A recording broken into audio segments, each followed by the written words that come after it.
Well, howdy, howdy ho. What is that the calendar says today? End of November. The last part of it? We'll have another secret day after that. I've really learned the months of the year thing. I never know what months have 30 days. I never know how many days there are in a month. I'm not a scientist. This month, I had a wonderful reading month. I had a 7-day vacation, which certainly helped with my reading experience. But this month I read a total 5 books, and here they are. I'm gonna go through them one by one. I will tell you what they're about, what I expected to rate the book, what I guessed I would rate the book when I bought it, and I'll tell you what I actually ended up rating it. If I would recommend them, and if so, what mood I would recommend them for, because I am such a mood reader. I'm not gonna be able to plan my reading cohesively because I don't know what's gonna be going on in the old noggin. I could be in the mood to cry, I could be in the mood to laugh, I could be already crying, already laughing, both at the same time. Very complicated, but we do have the books to work with it. We're gonna make it through. I really thought that one that was gonna be a 5 was not, and I thought one that was gonna be just okay was woo! And I am just gonna talk about them now instead of just making sounds, because I could say the other one was a little I read 5 books this month, and the first one that I read was The Kiss Curse, the sequel to the Ex Hex, which I read and love. And I do have a reading vlog about this one, so if you want to see it in action, that is first video on my channel. So, not my chan. Not my chan. Follows, this is Guinevere, this is Wells. He is from Wales. He is a witch. She is a witch at this town called Graves Glen. And the setting of this book is so fall comfy wumpy. I opened this book and then suddenly I was wearing fuzzy socks and the fireplace was crackling. The ambiance really just took me away on this one. I thought it was only gonna be 4 stars just because, you know, the plot's not super deep, the characters are funny, they're very entertaining, and they have great banter. But ultimately I was like, this is just gonna be a silly little book. I'll tell you, it became a 5-star because of the spice. Solely because of this man right here, this man. Hallelujah, Wells Penhallow. What I expected to rate it was 4 stars. What I ended up rating it was 5 stars, and it was because of the spice that put it over. Not expecting it to be that spicy. Also, it was very funny. The one-liners were funny, and I would recommend it for a spooky kind of mood, but not in the mood to be super scared. But if you're trying to get an autumn vibe, like anytime you want to play Autumn Simulator, go ahead and crack this bad boy open, give it a read. But this one for some reason just really got me. I will say I was on vacation when I read this. This was a very lighthearted time for me, and I'm not sure I would have done a 5-star, but hey, it's in Goodreads now, and I'm not changing it. The next book that I read this month was another 5 stars. This one I'm confident would be a 5-star any day, any time, any minute, any hour. And that is The Starless Sea. Was blown away by this.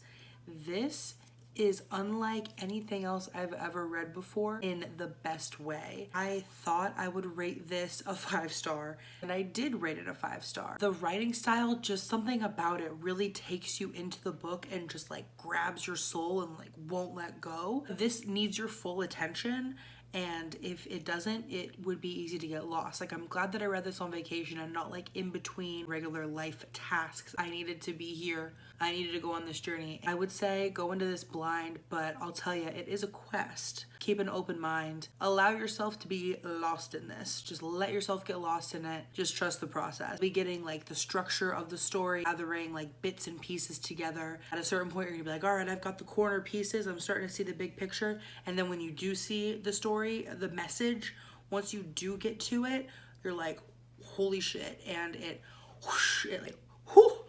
I was being swept to the seas in this one. Could not recommend this more. The mood I would recommend to read this in would be if you're in the mood to feel fulfilled, if you're in the mood to feel introspective. I truly think everyone should read this, and the hype is real. Hype is beyond real.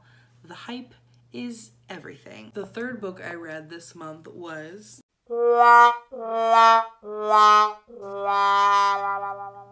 Remarkably Bright Creatures, and this was remarkably dull. The cover's really pretty. There's an octopus on it. I learned that an octopus has 3 hearts, so that was fun trivia. So this follows this character. She is 70 something years old. Her husband has passed. Her son went missing 30 years ago. Works as a custodian at an aquarium, and she really connects with all the animals. She talks to them and just feels a lot of comfort in them. So that aspect is really pretty. It's just really boring. It's also third person, which I just, you know, automatically kind of hate. What I cared about was this octopus. His name is Marcellus McSquiddles. He has a first-person POV in this book, so he's the only one that has a first-person POV, and it's really good. I read talks like an old gentlemanly scholar a little bit, and he sees his time in the aquarium as captivity. Like, it's written like a diary entry. Every time we get a POV of the octopus, he's saying a 1,000 of my captivity, and then saying whatever hijinks he got into. He can get out of the tank and sneak around. He's a silly little guy, and I really wanted to like it based on that. But the story itself was super flimsy and all over the place and just very, very, very slowly paced. I will say this story may have been better as a short story, but look at all that. We didn't need all that. I expected to rate this maybe 4 stars, but I didn't know much about it going into it. I just thought that the premise was super, super special, because when do you ever get the POV of an octopus?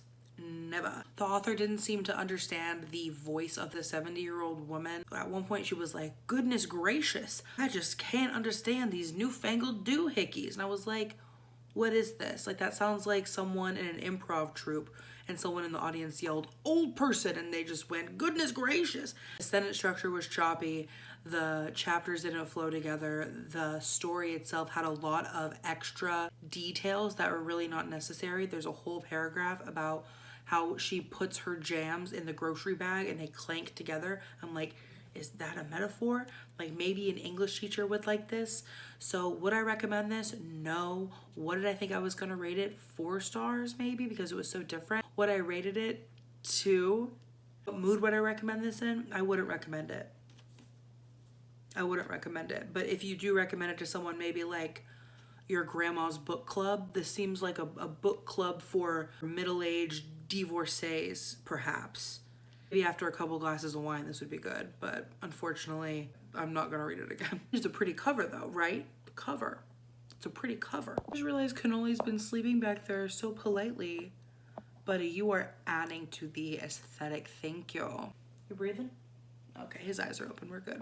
All right, the 4th book I read this month was a big surprise. I fully purchased this book. The Red Queen, because it was on sale for $6. I said, oh, this is less than an iced coffee with oat milk, with almond milk, with regular milk.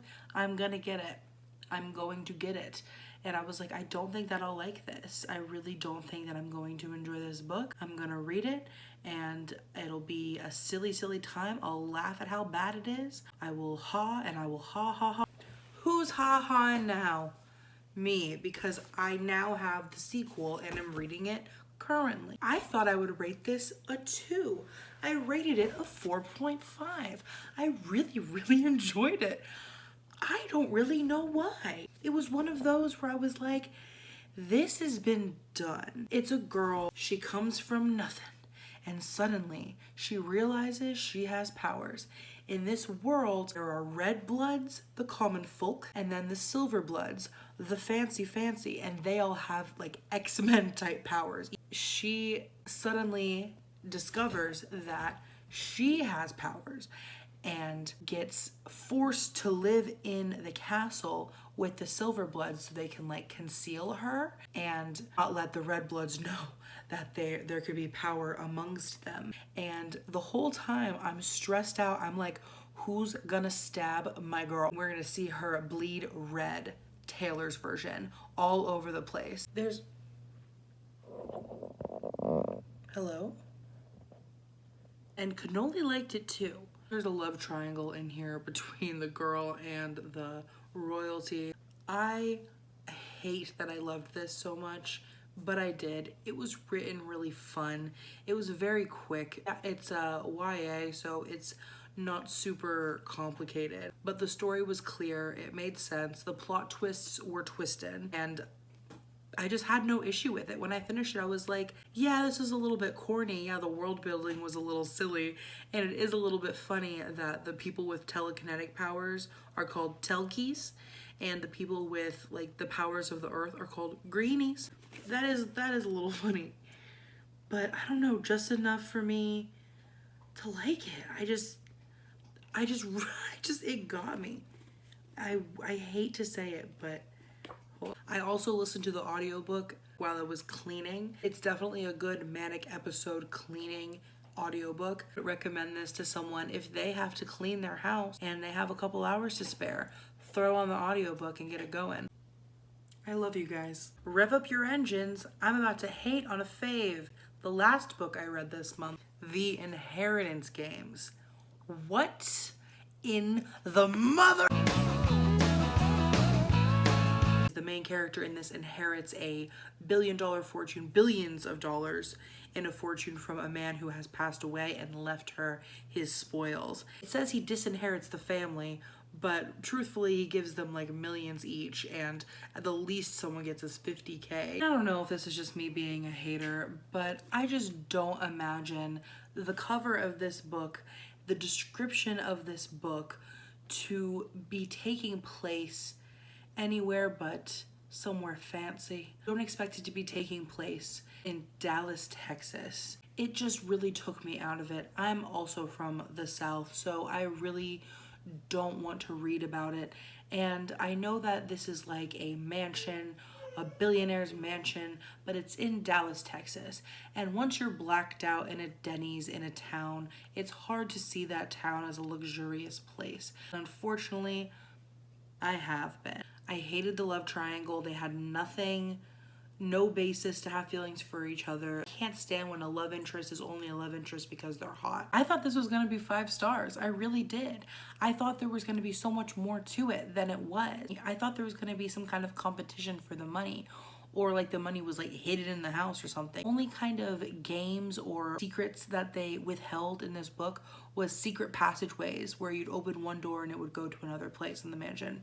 That's it. They had secret passageways, and they put all their eggs in the secret passageway basket, and that's all that they have. There are random puzzles that she just suddenly discovers in a time of convenience to move the plot forward. People just kind of reveal their whole intention, like a Disney villain about to break into song. They just say, oh, I'm the villain. Oh, I'm the good one. Here's my whole backstory in a time that it just seems like you should know now. Just seems very corny and stupid. I hated this book so much that I literally made a list of grievances after I read it, and I have another vlog coming about this book specifically because it was honestly the worst book of the year for me, and I could not stand it, and I had to express myself on the internet instead of a therapist's office. In that vlog, I ripped this to shreds, and then I ripped those shreds to bits, and then I put those bits back into shreds. Didn't expect that. And then, just kidding, back into bits. And that's the end of that. I never want to think about this series again. I actually looked up how it ends, and it was so dumb. It's a nice cover, but very misleading. They should have like 2 boys with cowboy hats and a girl who looks stupid on the cover. I think that that would really sum up the contents of this book. It's a bunch of billionaire asshole boys who made money from big oil just being assholes, and a bunch of family members just being assholes, and then the girl who's supposed to be smart just being stupid. Exactly how I feel. I was expecting some magical realism in this. There is no magic in this. It's just people and money, and it's not good. I thought this was gonna be a 4 or 5 stars. It was a 1 star, a solid 1. I would not recommend it at all unless I'm recommending it to my enemy. Watch my vlog if you want. I'm so sorry. So that's it. Everything I read in November. It was quite a month. I had some hits, some not hits, some that I will be thinking about forever, and some that I will be thinking about only when I am jostled awake in the middle of the night thinking, what the hell was that? Oh, sorry, I don't know why I picked that one up. Thank you so much for watching. I had a great time filming this. I have another vlog coming out on the 3rd about the Inheritance games if you want to watch it. Other than that, I will see ya when I see ya.